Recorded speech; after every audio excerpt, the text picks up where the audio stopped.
My family and I went to Chile amidst this pandemic and escaped the country 30 minutes before its borders were completely closed. Now I know what you're thinking. Why would you travel during this time? Well, this trip had been planned for months, and I wasn't going to be the only one canceling on the family reunion and on thousands of dollars worth of tickets and reservations. When I left on the trip, there were bans on travel from Europe to the United States, but there was no talk of that happening for South America. And we were going to explore Patagonia, and who wants to miss out on an opportunity like that? So I left Friday and got into Santiago Saturday and met up with my family there. We explored some of the city. There was a feeling of tension with the recent riots and seeing the graffiti and dented up riot cars in the streets. The next day we flew out to Punta Arenas, not before getting scammed by the taxi drivers in the morning. We had ordered a taxi to the airport for 5:30 a.m. the previous night, and they showed up at 4 a.m. and then demanded we pay them extra for making them wait. Anyways, we got to Punta Arenas and we're going to see the Pingüinos, but the boat ride to them was canceled due to the wind. We ended up exploring this city. This one was a much nicer city to walk around in, but again, the graffiti was everywhere and stores had put metal and wood over their windows to avoid break-ins and vandalizations from the riots. Here's a picture of me in the bathroom in my hotel room in Punta Arenas. Notice the gaming hat because I am, in fact, a gamer. The next day we did a kayak trip in the Magellan Strait, met a really good boy named Leon. Hey, Pop. And played a little Red Dead Redemption in real life. We went out to dinner and then everyone said goodnight and was going to bed. It was Monday night and luckily my parents were watching the local news. Y proteger mejor la salud de los chilenos.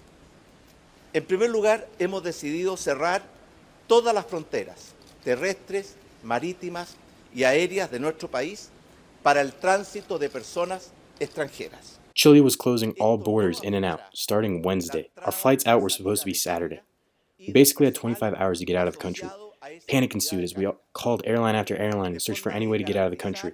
The only way out was through Santiago, so we had to first get there. We called American Airlines and they said everything was full. Sorry. We called LATAM Airlines and they were no help at all. The apps and websites were confusing, not showing all flights, and I think we're getting overrun by so many people using them. We had to find 7 tickets out and it was becoming a big problem. We saw a flight leaving to Santiago at 2 a.m. and we were packing up to go to the airport to catch it, but finally, right before we were about to leave, a LATAM Airlines rep picked up and told us it was full. My mom went to the airport and it was so small they don't even sell tickets there, and they were really no help. They told us we'd have to go to the embassy or to a ticket shop in town the next day. A feeling of defeat washed over as the realization came that we might not get out. I went to sleep with so many worries in my head. I guess my new name would be Roberto. Where would we live in Chile? Would I try to get a job here? How the frick was I gonna gain? I woke up the next morning and luckily someone in my group had managed to get a hold of American Airlines again, and this time the representative was helpful and able to find us flights out of there. Our plane was leaving back to the US from Santiago at 11:30 p.m. on Tuesday night. We were making it 30 minutes before the deadline. I was so relieved when I finally was on that plane and we took off from the runway. We'd make it back home. But as I looked out the window on my flights back and saw the park that we were supposed to have been exploring that day, I couldn't help but wonder if all this panic was really the best way to deal with this virus. I read an article about all of the businesses being closed down and lockdowns in my hometown and all the restrictions being put in place and all the borders closing. And at the end of the article it said something along the lines of, for most people who get the coronavirus, it would be similar to a common cold or fever. And that really put it into perspective what we were doing. The whole world is shutting down for something that will be a common cold or fever to most people. Everyone is panicking. And is making the problem that originally only affected a small portion of the population, those who are elderly and have pre-existing medical conditions, and turning it into a problem for literally everyone. Think of all the people that will die from this recession. What if this turns into depression? It's not only going to be the old people dying, but now people of all ages, and I'm sure a lot more than it would have from the virus. Places like Chile that are already experiencing civil unrest are only going to get worse and have more riots.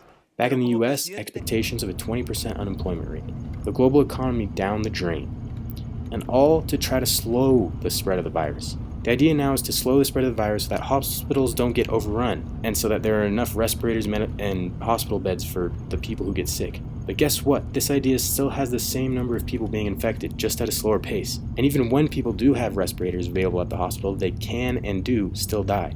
To me, it seems like no one is thinking long-term, and how destroying the economy everywhere will probably lead to more deaths than the virus would itself. It's a harsh reality, but is it really worth it to risk the whole population for the sake of a small part of the population? I don't think so.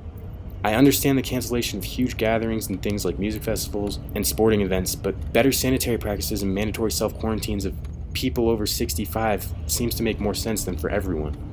When you look at the deaths from car accidents or even from the normal flu, it puts into perspective how much people freaking out over this. It got this way by people feeding off of each other's panic.